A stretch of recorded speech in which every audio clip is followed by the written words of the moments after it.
It all started on a scorching Tuesday afternoon, one of those days where the sun feels like it's personally out to get you. The whole neighborhood was on edge from the heat, and everyone was counting on the community water tower to keep things running. But just as people were filling up their sprinklers, watering their gardens, and trying to stay cool, the unthinkable happened. The water stopped. Not a drip. Not a drop. Just dry pipes and confused neighbors. At the center of it all was Karen, the president of our HOA, and the kind of person who treats the neighborhood like her own private kingdom. We'd had our differences in the past, but this time she took things way too far. No warning, no notice. She somehow drained the entire water tower, claiming it was for emergency maintenance. But the timing was way too convenient. Right. When the whole block needed it most, she pulled the plug. People were panicking. Families couldn't shower. Pets were overheating. And I even saw one guy trying to rinse off with a garden hose connected to a neighbor's fish pond. That's when I knew something had to be done. Fast. I made one call, cashed in a favor, and within 5 minutes, I had a 50,000-gallon water tanker rumbling down the street, heading straight into the heart of our dry, desperate neighborhood. Now, I'm not saying I was trying to show her up, but the look on Karen's face when that rig pulled up, let's just say it was worth every drop. And that's when things really got interesting, because Karen wasn't about to let me solve a problem she caused without a fight. Stick around, because what happened next turned into one of the wildest HOA showdowns this neighborhood has ever seen. Now, before we get to what happened after the tanker showed up, let me back up a little and explain how things got so out of hand. Karen wasn't always like this. When she first joined the HOA board, people actually thought she was going to help the community. She talked about keeping things clean, organizing block parties, making the neighborhood better. But somewhere along the way, something changed. Power went to her head, and it turned into rule after rule, fine after fine. If your trash bin was out 5 minutes too early, bam, warning notice. Holiday decorations still up in January? Another violation. She ran the HOA like a one-woman army. The worst part? She had the kind of smile that said, "This is for your own good," even when she was making life harder for everyone. But draining the water tower? That was a new low. No emails, no posted notices, not even a group text. Just gone. And, of course, when people started asking questions, she brushed them off with that same fake calm voice. It's just temporary. Everything is under control. But it wasn't. Not even close. Word spread fast. People were coming out of their houses, fanning themselves with pool towels, kids crying because the inflatable backyard pools were bone dry. I even overheard someone trying to figure out how to boil bottled water for a sponge bath. It was like a mini disaster zone, all because one person decided she knew best. So when my tanker rolled in, people started cheering. Literally cheering. But Karen? Oh, she was not having it. She marched straight over in her sun hat and clipboard, trying to stop the driver from parking. Started throwing around words like unauthorized and violation of HOA guidelines. But the thing is, I had a plan. And let's just say, I wasn't about to back down. What she didn't know was that I'd uncovered something she'd been trying to hide for months. And bringing in that tanker was only step one, as the tanker hissed to a stop and the driver hopped out to unroll the hose. Karen blocked his path like she was guarding a secret vault. Her voice went sharp and loud, the kind that turns heads even 3 houses down. "This is not HOA approved," she snapped, gripping her clipboard like it was a badge. The driver just looked at me, unsure what to do. I nodded, calm but firm. "You're good. Start the fill-up." He shrugged and went back to work. That's when Karen pulled out her phone.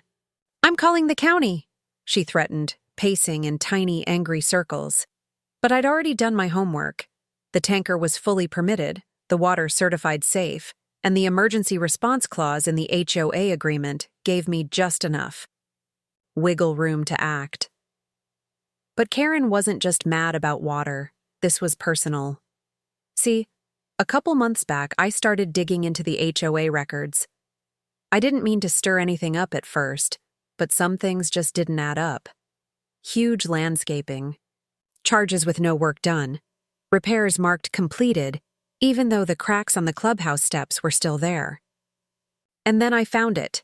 A water system maintenance invoice signed off by Karen, paid in full, yet no maintenance ever happened.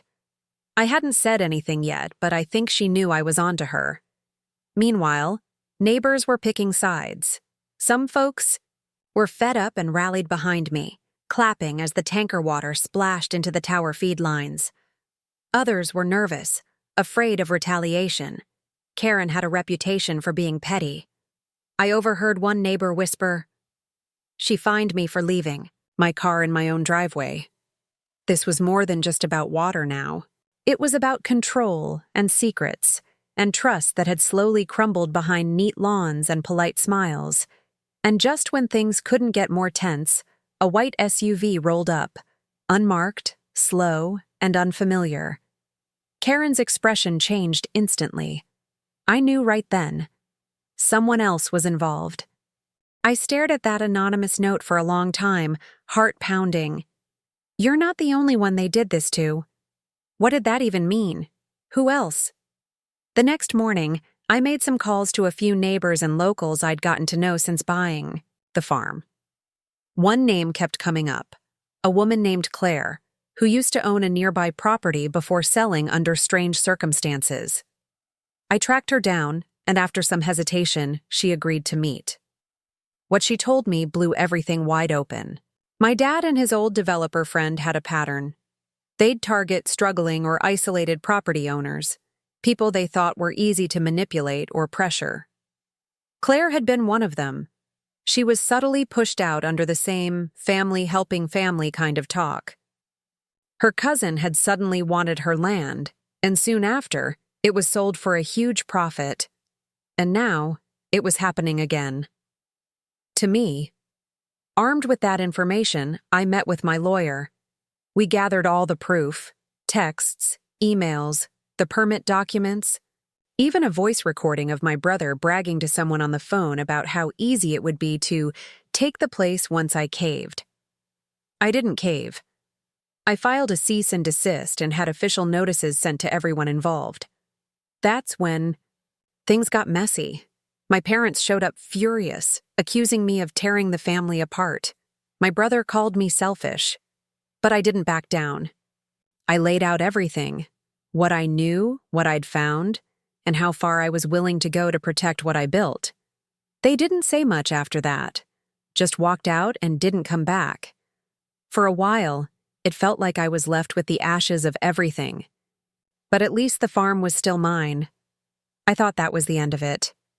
But a week later, I got another letter. This one wasn't anonymous. It was from Claire's attorney.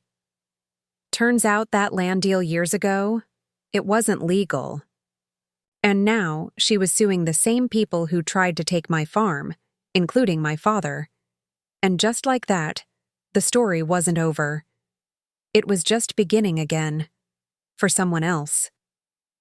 When Claire's case moved forward, it sent shockwaves through our small town. People started asking questions, looking deeper into land deals that never seemed quite right. My father and his developer friend were suddenly under serious legal pressure, and everything they'd tried to keep hidden started coming to light.